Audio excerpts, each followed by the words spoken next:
More than 100 years after his creator was laid to rest, Dracula lives on as the most famous vampire in history.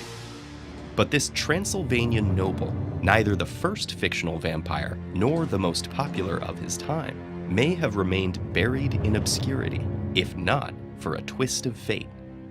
Dracula's first appearance was in Bram Stoker's 1897 novel of the same name, but that was far from the beginning of vampire myths. Blood-sucking monsters had already been part of folklore for at least 800 years. It was Slavic folklore that gave us the word vampire, or upir in Old Russian. The term's first known written mention comes from the 11th century. Vampire lore in the region predated Christianity's arrival and persisted despite the church's efforts to eliminate pagan beliefs. Stories of vampires originated from misinterpretations of diseases, such as rabies and pellagra, and decomposition. In the case of the latter, gases swelling the body and blood oozing from the mouth could make a corpse look like it had recently been alive and feeding.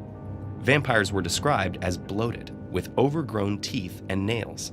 This gave rise to many rituals intended to prevent the dead from rising, such as burying bodies with garlic or poppy seeds, as well as having them staked, burned, or mutilated.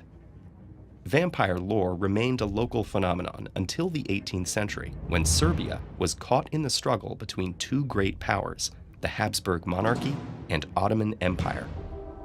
Austrian soldiers and government officials observed and documented the strange local burial rituals, and their reports became widely publicized. The resulting vampire hysteria got so out of hand that in 1755, the Austrian empress was forced to dispatch her personal physician. He investigated and put an end to the rumors by publishing a thorough scientific refutation.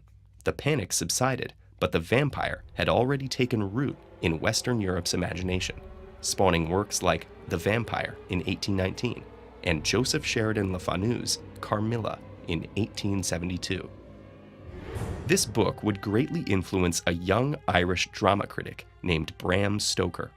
Stoker, who was born in Dublin in 1847, was famously bedridden with an unknown illness until the age of 7. During that time, his mother told him folk tales and true tales of horror, including her experiences during an outbreak of cholera in 1832. There, she described victims buried alive in mass graves. Later in his life, Stoker went on to write fantasy, romance, adventure stories, and in 1897, Dracula. Although the book's main villain and namesake is thought to be based on the historical figure of Vlad III Dracula, or Vlad the Impaler, the association is mostly just that they share a name.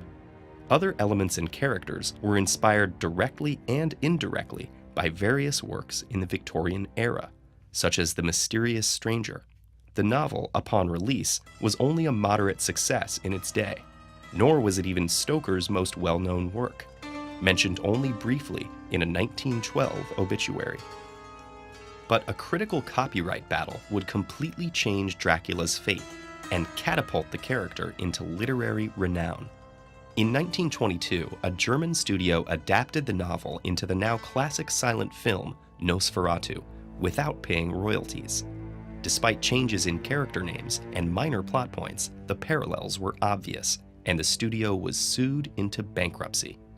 To prevent more plagiarism attempts, Stoker's widow decided to establish copyright over the stage version of Dracula by approving a production by family friend Hamilton Dean.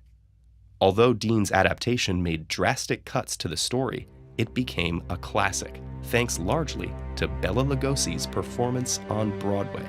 Lugosi would go on to star in the 1931 film version by Universal, lending the character many of his signature characteristics.